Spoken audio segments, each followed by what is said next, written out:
اللہ الرحمن الرحیم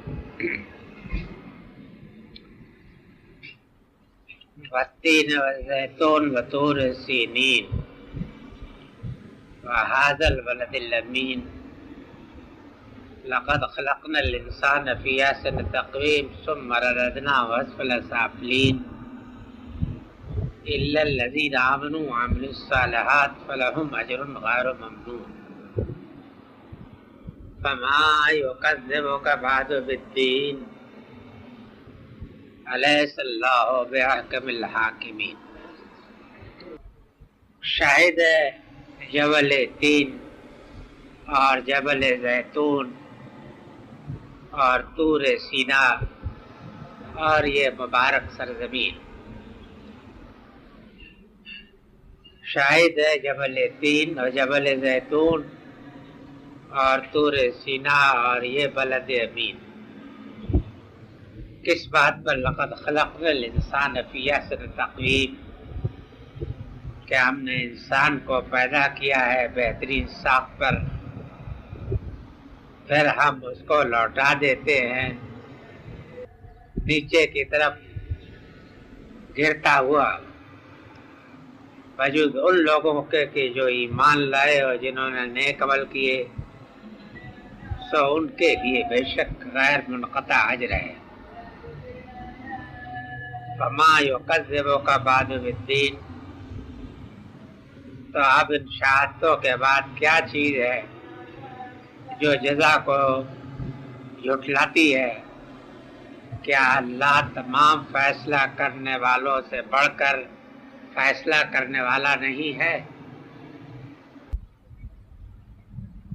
جبل تین اور جبل زیتون میں نے ترجمہ کیا ہے،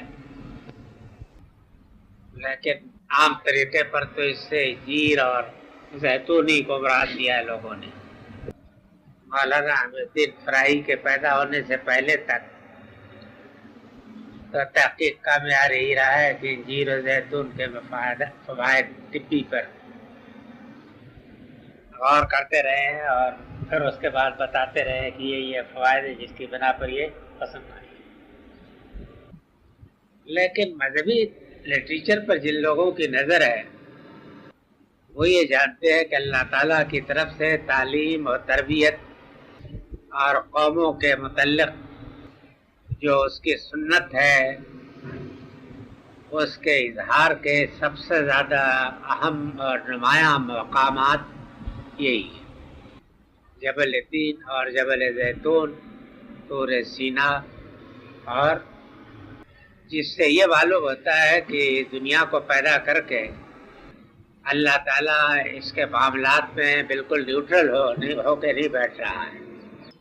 انڈیفرنٹ نہیں ہے وہ اس کے معاملات، بلکہ براہ راست تعلق رکھتا ہے اور انسان کی خلقت کے جو تقاضے ہیں ان کو پورے کرنے کے لیے جس تعلیم و تربیت کا انتظام ہونا چاہیے وہ اس نے کیا ہے، اور جنہوں نے اس تعلیم و تربیت کو قبول نہیں کیا ان کو جو سزا ملنی چاہیے ان کو سزا دی. تو مذاہب کی تاریخ میں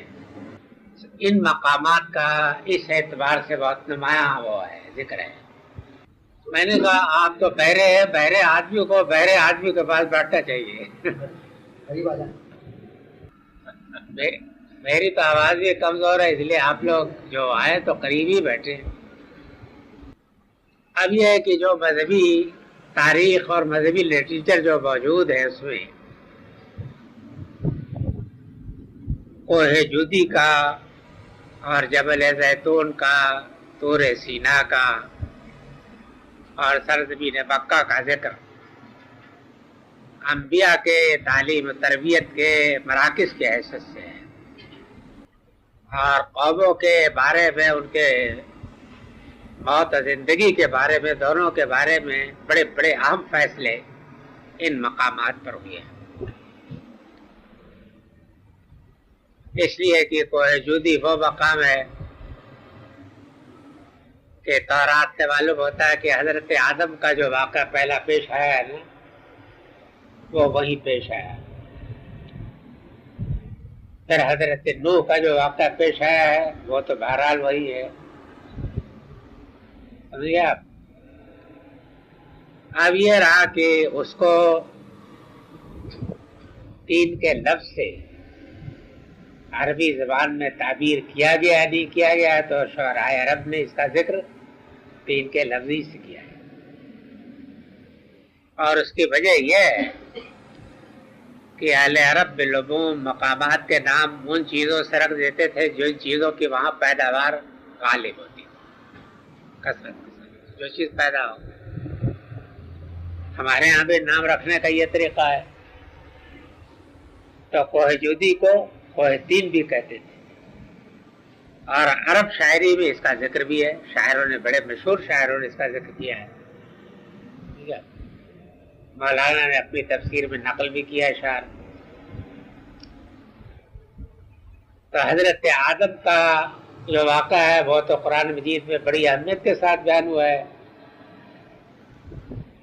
کہ حضرت آدم کو کیا افتاد پیش آئی جس کی وجہ سے وہ نکالے گئے جنت سے، اور پھر کیا انہوں نے رویہ اختیار کیا جس کی وجہ سے ان کا چھنا ہوا منصب اللہ تعالیٰ نے ان کو واپس دیا۔ اور کوہ جودی وہ مقام ہے کہ جہاں سابق دنیا غرق ہوئی اور نئی دنیا وہاں سے ڈیولپ ہوئی ہے، نئی دنیا پیدا ہوئی ہے، اس تاریخ انسانی وہاں سے ایک نیا موڑ مڑتی ہے۔ اور یہ تمام واقعات اتفاقی نہیں ہیں بلکہ خدا کی اسکیم کے تحت، خدا کے امر کے تحت ہوئی ہے، یعنی جو غرق کیے گئے وہ خدا کے حکم سے غرق کیے گئے،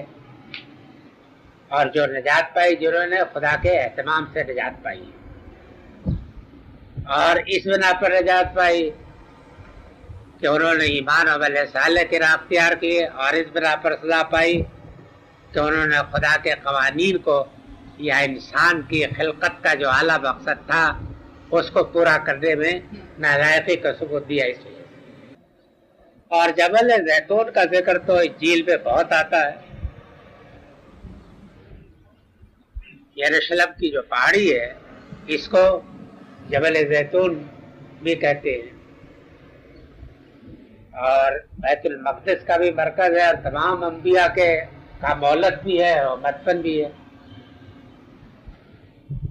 اور یہی وہ پہاڑی ہے کہ جس پہاڑی کے اوپر حضرت مسیح کے بارے میں آتا ہے بار بار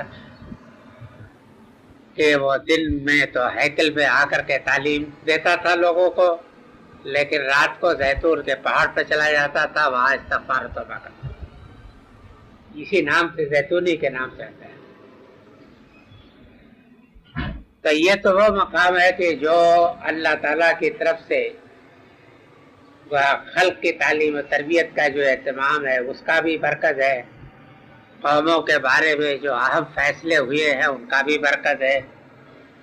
اور آخری بار یہ امانت جو بنی اسرائیل سے چھین کر کے اس امت کے حوالے کی گئی حضرت عیسیٰ علیہ السلام کے اعلان کے مطابق، کہ جب انہوں نے کہا کہ اب یہاں کوئی پتھر ایسا نہیں ہے کہ جو گرایا نہ جائے، سب ڈھا دیا جائے گا اور یہاں کی امانت دوسروں کو منتقل ہوگی، یہ تمام واقعات وہاں پیش آئے ہیں۔ یعنی یوں سمجھ لیجئے کہ انجیل کی تو پوری تاریخ اور انبیاء بنی اسرائیل کی پوری تاریخ وہ جبل زیتون سے وابستہ ہے۔ واقع رہ گیا کہ طور سینا جو ہے یہ تو مشہور ہے کہ حضرت موسیٰ علیہ السلام کو اسی پر وہی وہ کتاب ملی، یہی وہ توبہ کے لیے بلائے گئے، اور یہی وہ مرکز ہے جہاں سے یہ فیصلہ ہوا کہ اللہ تعالیٰ نے ان کو تو ایک امت کی حیثیت سے ابھارا اور ان کے دشمنوں کے فرعون وغیرہ کو غرق کرنے کا۔